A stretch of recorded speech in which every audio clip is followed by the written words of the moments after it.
The 48 Laws of Power ይህ መጽሐፍ የሮበርት ግሪን መጽሐፍ ነው። እጅግ በጣም በዓለም ላይ ተነባቢ ከሆኑ መጽሐፎች መካከል አንዱ ነው። በተለይ ደግሞ የፖለቲከኞች ቅዱስ መጽሐፍ በሚል ይታወቃል።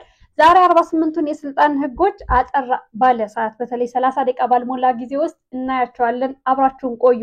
ሮበርት ግሪን ይህን መጽሐፍ ለመጻፍ 20 ዓመት ፈጅቶበታል። በመጨረሻም በ20 ዓመቴ ከ20 ዓመት በኋላ ምርጥ መጽሐፍ ለመጻፍ በቃው ብሏል። እሱ ብቻ ሳይሆን በዓለም ላይ እጅግ በጣም ተነባቢ ከሆኑ መጽሐፍት መካከል አንዱ ነው። ፖለቲከኞች ለማንበብ ይመርጡታል። ተቃዋሚዎቻቸው ጋር እንዳይደርስ እጅግ ብርቱ ጥረት ያደርጉበታል። ይህ መጽሐፍ ብዙ ተንኮሎችን ይዟል ይላሉ አንዳንድ አንባቢዎች። ነገር ግን አሁን ካለው ከፋኖ ትግል አኳያ አንዳንድ ሰዎች ሊጠቀሙበት ይችላሉ በሚል በአማርኛ 30 ደቂቃ ባልሞላ ጊዜ ውስጥ የዚህን መጽሐፍ ዳሰሳ ልሰራ ነው። አብራችሁን ቆዩ። ወደ ቁጥር 1 የስልጣን ህግ አልፋለሁ። 48 ናቸው። ቁጥር 1 መርህ፣ ከአለቆች በላይ የበለጠ የምታውቅ የተሻልክ እንደሆንክ አታሳያቸው። በስራ ላይ፣ በህይወት ላይ፣ በአጠቃላይ አሁን ባለበት ሁኔታ አለቆች አሉ። እንግዲያውስ ከአለቆች የተሻልክ፣ የተሻለ የምታውቅ፣ የተሻለ የምትሰራ መሆንክን በፍጹም አታሳያቸው። ምንም እንኳን ከነሱ የተሻለ መስራት ትችል ይሆናል፣ ከነሱ የተሻለ እይታዎች ሊኖሩ ይችላሉ። በርካታ ስራዎችን ሰርተህ ከነሱ በታች ተመስግነ ሊሆን ይችላል። ይህንን አትጥለው።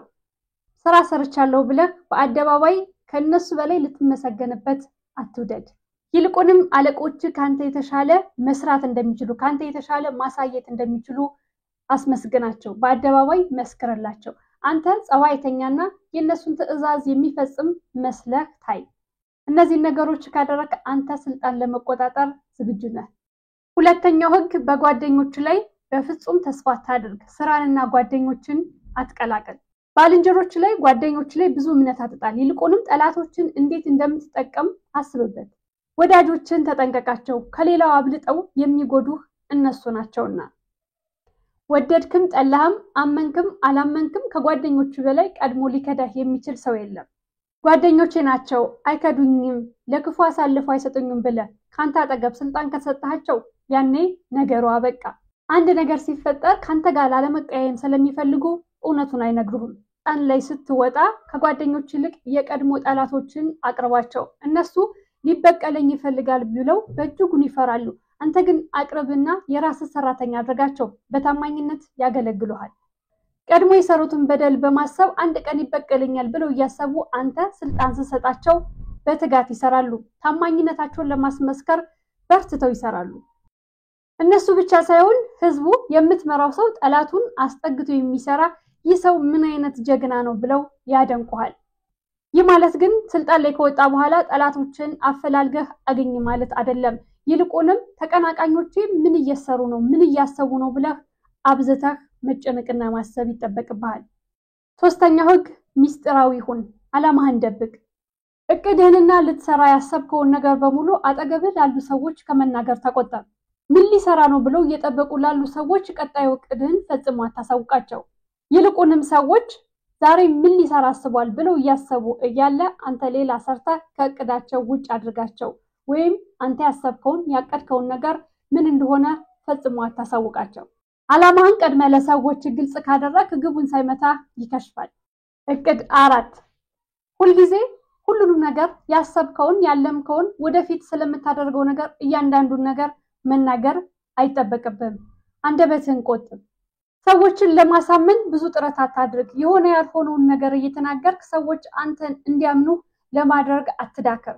ሰዎች ካንተ ብዙ ነገር ለመስማት ሲጠብቁ አንተ ትንሽ ነገር ብቻ ተናግረህ ውረድ።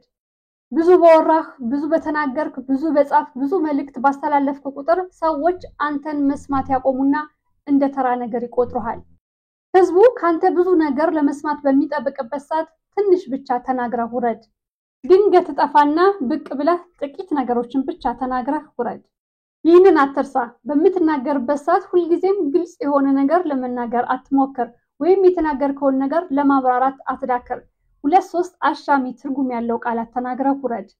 አላይድን ሰምና ወርቅ ያላቸው አይነት ቃላት። በንግግር መካከል ፈገግ የሚያሰኝ ነገር ጣል ጣል ማድረግ አትርሳ። አስታውስ፣ ንግግርህን አሳጥር። መጽሐፉን ከሀ እስከ ፐ አንብቤ ልጨርስላችሁ ላብራራላችሁ በፍጹም አትበል። ህግ 5፣ የሁሉም ነገር መሰረት ነውና ዝናህን አጥብቀህ ጠብቀው። ዝና ካለህ፣ መልካም ስም ካለህ የምትናገረው ይሰማልሃል፣ የምትሰራው ይወደድልሃል። ስለዚህ ስምህን፣ ዝናህን አጥብቀህ ጠብቀው።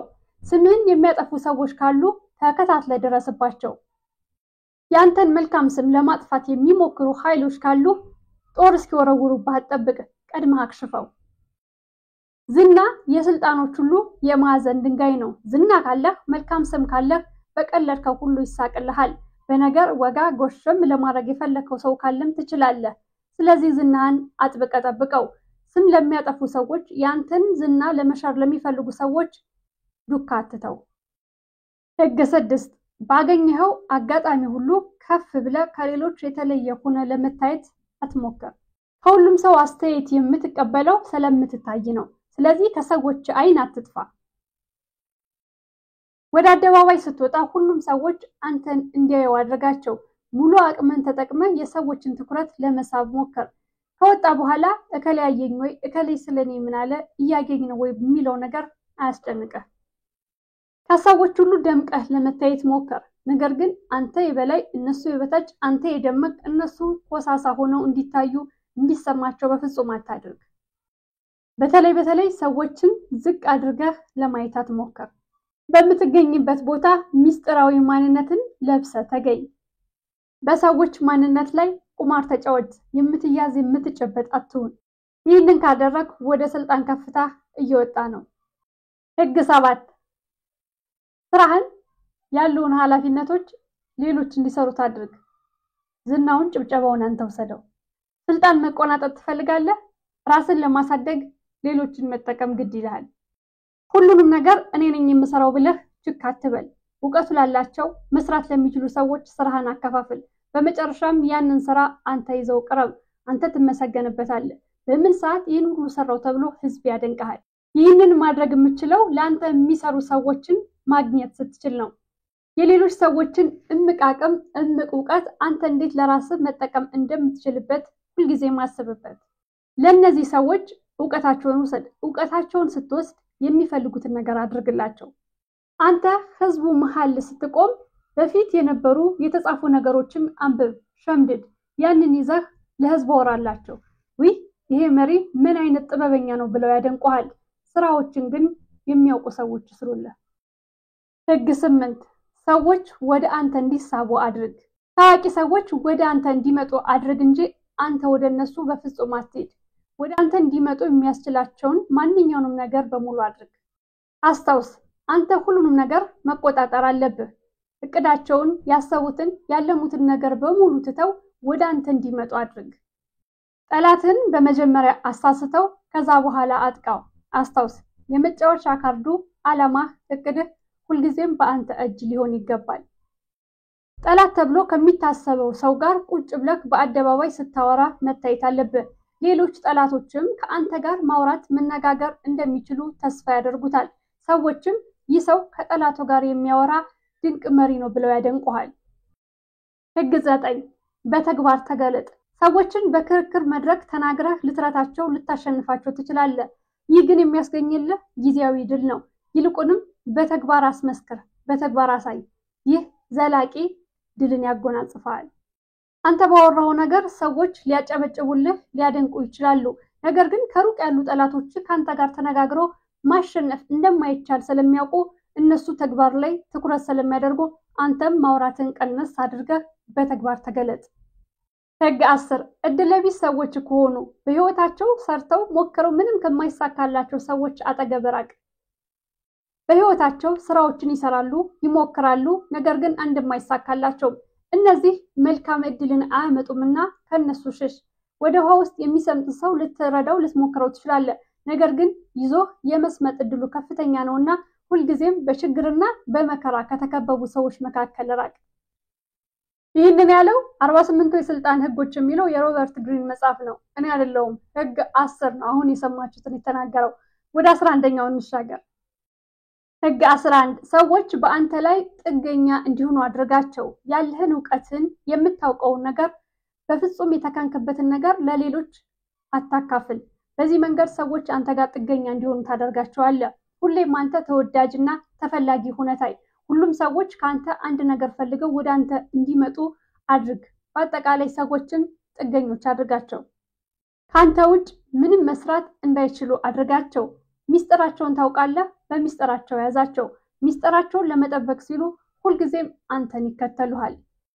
ያንተን ጥቅም አሳያቸው። አንተ ከሌለህ ያ ካንተ የሚፈልጉት ነገር ማንም ሊሰራው እንደማይችል አስረዳቸው።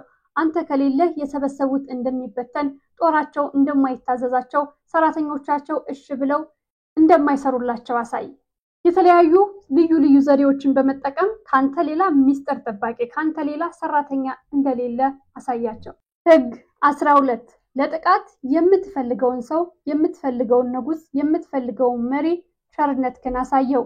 ማጥቃት ትፈልጋለህ? እንግዲያውስ በሱ ፊት ደግና ቸር ሆነህ ታይ። እዚህ ጋር አንድ የቻይና ሀገር ምሳሌ ላካፍላችሁ። ንጉሱ ልጁን ለጎረቤት ሀገር ንጉስ ይድራል። ነገር ግን ያ ንጉስ ጠላቱ እንደሆነ ያውቃል። አንድ ቀን ሚኒስትሮችን ሰብስቦ በጎረቤት ሀገር ንጉስ ላይ አንድ ነገር ማድረግ እንደሚፈልግ እንደሚያማክሩት ጠየቃቸው። አንደኛው ሚኒስትር እጁን አውጥቶ ለምን አንወጋውምና አንገድለውም የሚል ሀሳብ አቀረበ። በዚህ ሀሳብ ንጉሱ እጅግ የተቆጣ መሰለ።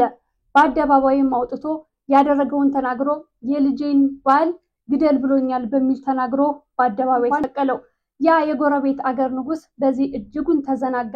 ለካ ይወደኛል፣ ይጠብቀኛል፣ መቼም ሊወጋኝ አይችልም ብሎ ደመደመ። ነገር ግን ይሄኛው ንጉስ ምንም እንኳን የልጁ ባል ቢሆንም ወጋው።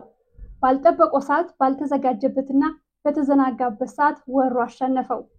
ህግ 13 ከሌሎች እርዳታ ስትጠይቅ ፈጽሞ የተቸገርክ አትምሰል።